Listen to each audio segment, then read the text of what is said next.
오늘도 주의 말씀을 나누고 또 우리가 기도할 때에 영의 문이 활짝 열리고 또 우리의 심령이 하나님을 가까이 하게 되는 그런 은혜가 있기를 원합니다.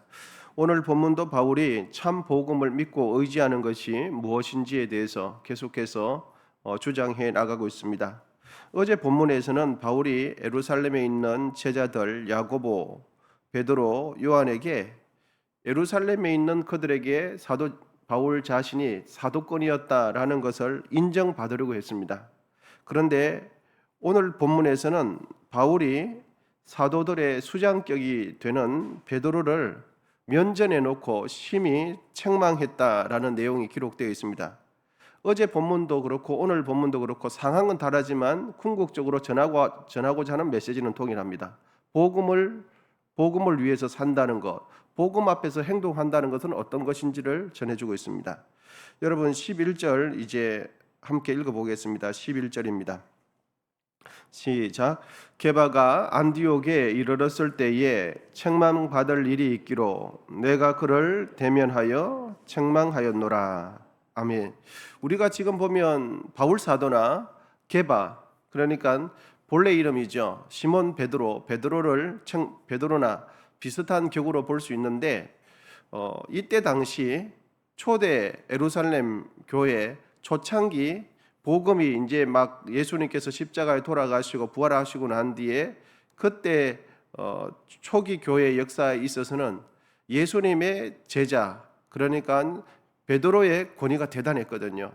그 베드로를 면전에 놓고 바울은 직접 뽑은 제자는 아니죠. 성령에 의해서 이제 예수님 부활하시고 난 뒤에 그렇게 사도권을 인정받아서 이제 사역을 하게 되었는지, 그 당시 초창기 당시는 직접 뽑은 제자와 바울하고는 약간 다른 느낌이 있었는데, 오히려 바울이 수장격인 베드로를 책망했다는 것은 아주 낯선 상황으로 이해를 하시면 될 것 같습니다. 예를 들면 이런 겁니다. 총회장이 있는데 이제 갓 목사 임직 받은 그 신병아리 같은 그 목사가 총회장을 면전에 놓고 책망하는 거예요.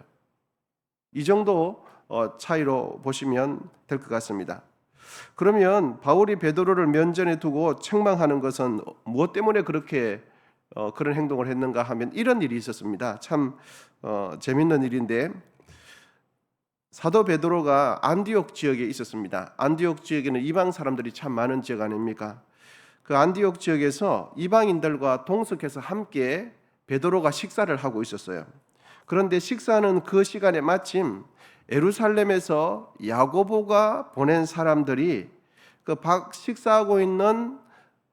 베드로가 식사하고 있는 그곳에 마침 방문하게 되었습니다. 물론 예루살렘에서 온 야고보가 보낸 그들은 혈통적으로는 유대인이었고 신체적으로는 자신들이 하나님의 백성이었다라는 표시를 내기 위해서 할례를 행했던 유대인이요 할례 받은 사람인데 예수 믿는 사람, 이런 형태의 사람이었을 것입니다. 그런데 베드로는 할례 받지 않은 이방인들과 함께 식사를 하고 있는 차에 예루살렘에서 예수 믿는 사람들이 온다, 예루살렘에서 온다고 하니까 그곳에 있는 사람들은 좀 전에 말씀드렸듯이 혈통적으로는 유대인이요 유대인인데 예수 믿는데 신체적으로는 할례 받은 사람들이었을 거거든요. 그러니까 그런 사람들이 가까이 왔다라고 하니까 이방인들과 할례 받지 않은 이방인들과 베드로가 식사하다가 은근히 자기 밥을 들고 같이 밥을 먹지 않은 것처럼 다른 장소로 은근히 피해 가는 거예요.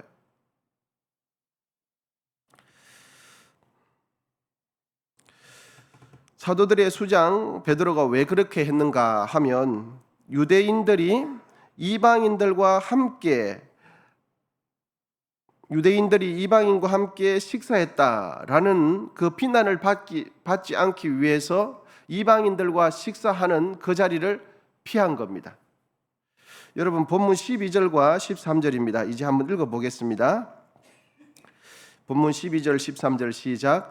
야고보에게서 온 어떤 이들이 이르기 전에 게바가 이방인과 함께 먹다가 그들이 오매 그가 할례자들을 두려워하여 떠나 물러가매 남은 유대인들도 그와 같이 외식함으로 바나바도 그들의 외식에 유혹되었느니라. 아멘.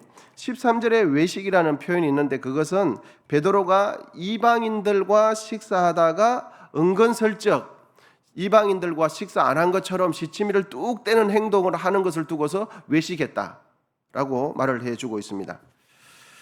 여러분, 우리는 베드로의 이런 행동을 보면서 인간적인 식사 예절을 조금 베드로가 어겼나 보다 이런 생각이 들지만, 유대인들의 그 당시 종교적으로나 신앙적인 관점에 또 유대인의 식사 문화를 이해한다면 베드로의 이러한 행동은 신앙적으로 매우 중요한 메시지를 담고 있습니다.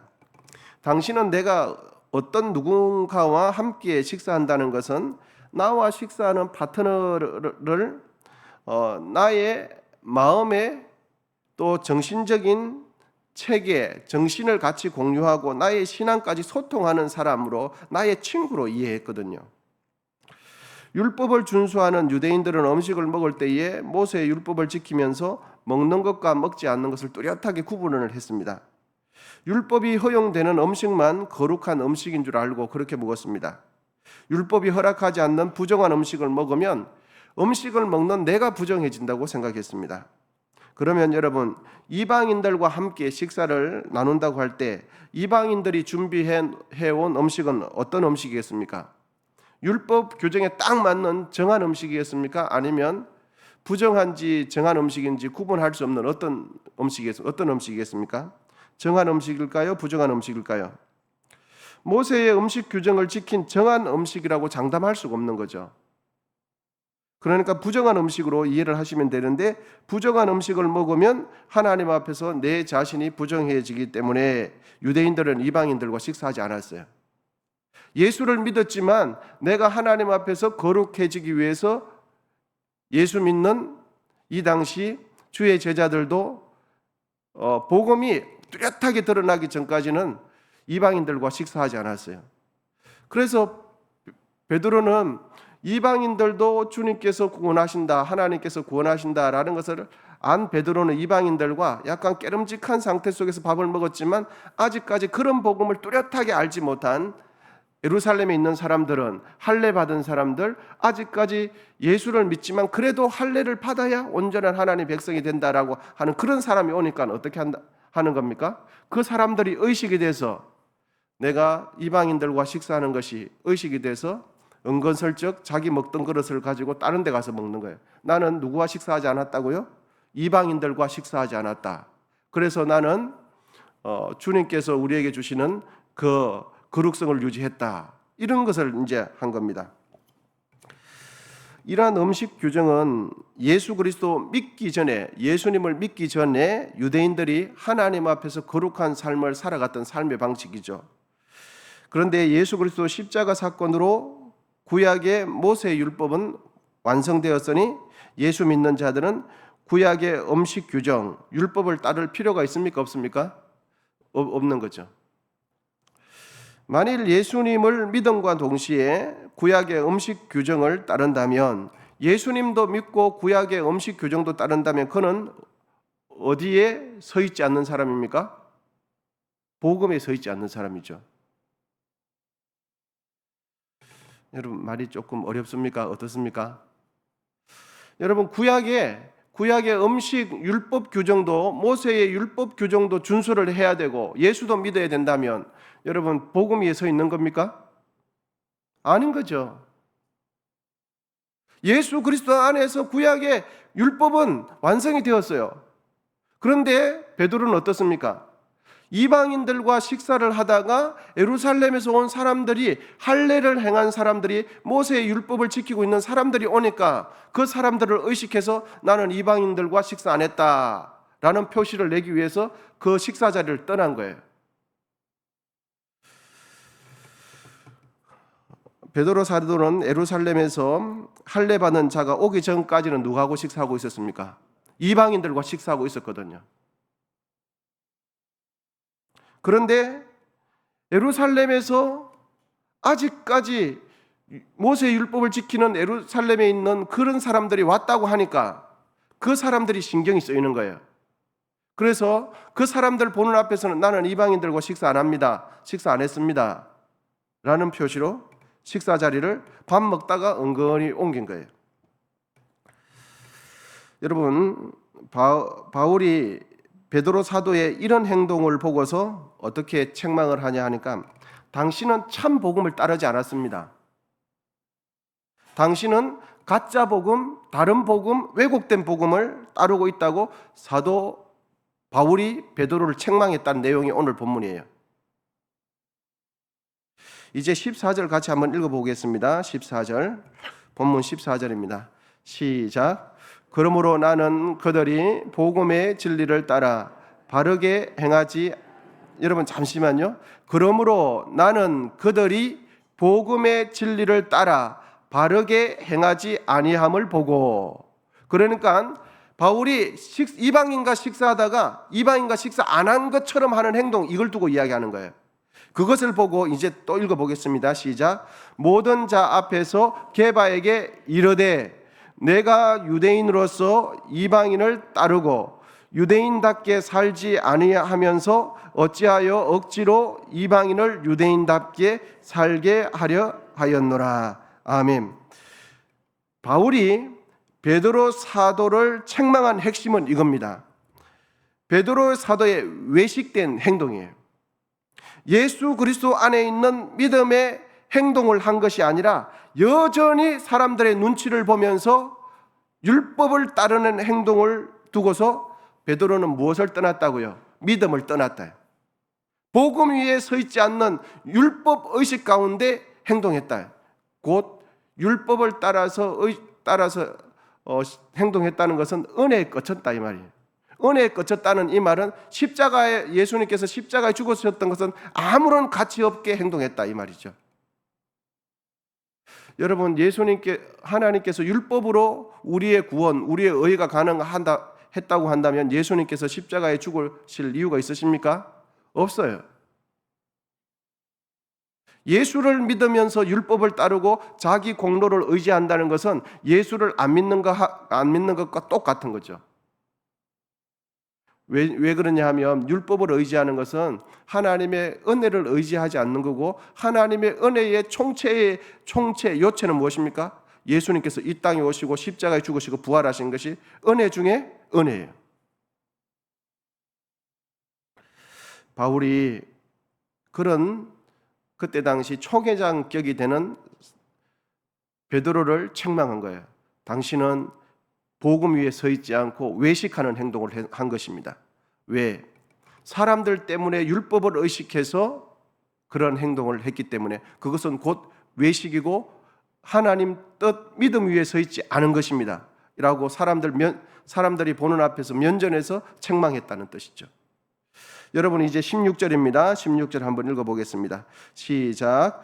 사람이 의롭게 되는 것은 율법의 행위로 말미암음이 아니요 오직 예수 그리스도를 믿음으로 말미암는 줄 알므로 우리도 그리스도 예수를 믿나니 이는 우리가 율법의 행위로서가 아니고 그리스도를 믿음으로써 의롭다 함을 얻으려 함이라. 율법의 행위로서 의롭다 함을 얻을 육체가 없느니라. 아멘.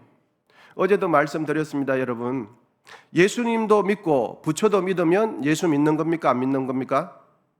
안 믿는 거죠. 예수도 믿고 미신도 믿어요. 그러니까 예수도 믿으면서 구설해요. 그러면 예수 믿는 겁니까? 안 믿는 겁니까? 안 믿는 거죠. 예수 믿는 것 외에 다른 어떤 것을 가미하면 예수 안 믿는 거하고 똑같다고 말씀을 드렸어요. 예수를 믿으면서 율법을 따라가요. 그러면 예수 믿는 겁니까? 안 믿는 겁니까? 안 믿는 게 되죠. 왜? 우리의 구원은 전적인 은혜, 예수 그리스도의 그 십자가 보혈 때문에 구원받았거든요. 그런데 그 외에 나의 공로나 의식을 추구하면 예수 믿는 그 은혜를 부인하는 것이 돼요. 그래서 사도 바울은 예수 그리스도 그 외에 어떤 것이라도 가미되면 예수 안 믿는 것과 동일하기 때문에 철저하게 예민하게 그렇게 반박하고 논리를 펴나가는 겁니다. 여러분, 예수 믿는다는 것은 오직 예수 그리스도만을 믿어야 하는 줄 믿습니다. 사람이 하나님 앞에서 의롭다함을 인정받는 것은 우리의 행위 때문이 전혀 아니죠. 율법을 지키는 행위로 하나님께 의롭다 함을 인정받을 수 없습니다. 사람이 하나님 앞에서 의롭게 되는 것은 16절에 있는 말씀처럼 인간의 공로, 사람의 업적, 신앙의 경력, 신앙의 지위, 교회가 부여한 자신에게 부여한 직책 때문에 된 것이 아니라 100% 예수 그리스도의 의를 전가받아서 의롭게 되는 것입니다. 사람 앞에서는 상대적으로 의인이냐, 아니 조금 더 착하냐, 조금 더 의로우냐를 평가할 수 있는데 하나님 앞에서 의롭다고 인정받는 것은 인간의 전적인 타락을 한 인간이 자기의 공로로 인정받을 것은 없어요. 하나님께서 인정받을 수 있는 의는 흠없는 예수 그리스도의 의를 내가 전가받을 때만이 하나님 앞에서 의롭다함을 인정받을 수 있습니다. 그것이 곧 구원은 선물이라는 거예요. 우리가 의롭게 되는 건 예수님 때문입니다. 우리가 의롭게 되는 것은 믿음을 통해서 의롭게 되는 것입니다. 여러분, 예수님을 직접 따라다녔던 베드로 아닙니까? 그리고 그는 많은 기적을 예수님을 통해서 보았고 본인도 많은 기적을 일으켰어요. 진짜 예수님을 만났던 사람이 누구죠? 베드로죠. 그런데 그 베드로가 순식간에 율법적인 행위를 의식하고 참 믿음에서 떠났다면 우리는 어떠하겠습니까? 진짜 예수님을 만나고 진짜 하나님을 예수 그리스도를 따랐고 성령이 무엇인지 그 은혜를 수도 없는 기적을 경험한 베드로도 순식간에 사람의 눈치를 보면서 자기 공로 참 율법에서 떠나고 아니 참 믿음에서 떠나는 그런 행위를 했다면 우리는 어떠하겠습니까? 수시로 나의 공로를 의지해요.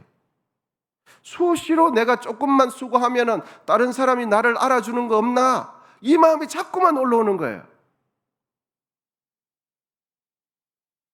그리고 좀 헌금을 많이 하면은 뭘 어떻게 수고를 하면 주가 표시는 안 나지만 뭘 이렇게 인간적인 공로를 자꾸만 따져요. 그리고 교회에 어떤 것을 지대한 공헌을 하면 마치 바른거리 나에게 주어진 것처럼 그걸 확신을 가지고 그렇게 주장을 하는 거죠. 왜 그럴까요? 내가 한 것이 있기 때문에. 내가 주님 앞에서 교회 앞에서 수고한 것을 내가 알아요. 그걸 뒤에서 배경을 깔고서 이야기하는 거죠. 여러분, 베드로도 그렇지 않습니까? 예수 그리스도를 따랐던 그 베드로도, 주님을 알았던 그 베드로도, 성령이 무엇인지 알았던 그 베드로도 순식간에 믿음에서 떠나요. 복음에서 떠나고 예수 그리스도를 십자가를 붙는 것을 자기도 모르게 떠나게 돼요. 여러분, 그도 그랬다면 우리는 어떠하겠습니까? 조금만 수고하면 마치 나는 큰 소리를 내도 되는 것처럼 나도 모르게 그렇게 자꾸만 해요. 왜? 내가 수고를 했기 때문에, 다른 사람도 인정을 해주기 때문에. 그래서 나에겐 반응권이 센 것처럼 그렇게 목에 힘을 주고 그렇게 하는 거죠. 여러분, 평생 예수만 의지해야 될 줄 믿습니다. 다른 것 의지하시면 안 돼요. 그리고 순간순간에 우리의 죄성은 전적으로 타락했기 때문에 조금만 내가 공로하고 수고했으면 사람들에게 전혀 표시는 안 내는 듯 하지만 내 속에 끊임없이 샘솟듯 그런 인간적인 공로와 나의 의가 끊임없이 올라와요. 그러면서 다른 사람을 하지 않는 것 때문에 나에게 불만이 쌓여요. 다른 사람이 하지 않는 것 때문에 나한테 불만이 쌓일 이유가 없는데 내가 불만이 쌓인다고요. 왜 그럴까요? 나는 했는데 저는 안 한다 이거죠. 그 뒤에 무슨 사상이 있습니까? 공로주의 사상이 있는 거죠. 공로주의 사상이 있는 거죠. 여러분, 나의 행위를 의지하지 말고 성령을 의지하십시오. 나에게 있는 것, 내가 행한 것, 그것을 나의 의로 삼지 마시고 오직 예수 그리스도 그분만을 의지하게 되시기를 축원드립니다. 오직 참 복음 예수님만 의지하시고 하나님의 의를 붙들게 되시기를 축원드립니다. 그것이 우리가 구원받을 수 있는 자격 조건 아닙니까? 그거 외에 하나님 앞에서 의롭다함을 받을 수 있는 자격 요건은 어떤 것도 없어요. 0.1%도 없어요. 왜? 인간의 의는 전적으로 타락했기 때문에. 인간에서 노는 모든 의는 다 타락했어요. 아무리 교회를 100개 1000개 지어도 인간의 의는 타락했어요. 그 의 가지고 하나님 앞에서는 인정받을 수 없어요. 사람들과 비교했을 때 얼마나 헌금했냐, 얼마나 수고했냐, 개척교회 몇 개나 세웠냐, 사람들하고는 비교할 수 있지만 그것 가지고 하나님 나 의인입니다 라고 할 수 있는 거죠. 왜? 사람은 전적으로 모든 것이 다 타락했어요. 그 타락한 인간이 하나님 앞에 의롭다 인정받을 수 있는 것은 온전하신 원죄가 없으신 예수 그리스도, 그 예수 그리스도의 의를 전가받을 때만이 그런 거예요. 거기다가 다른 것 어떤 것 가미하고 빼거나 더하면 예수 안 믿는 것하고 똑같다. 사도 바울은 오늘 이야기하는 것입니다.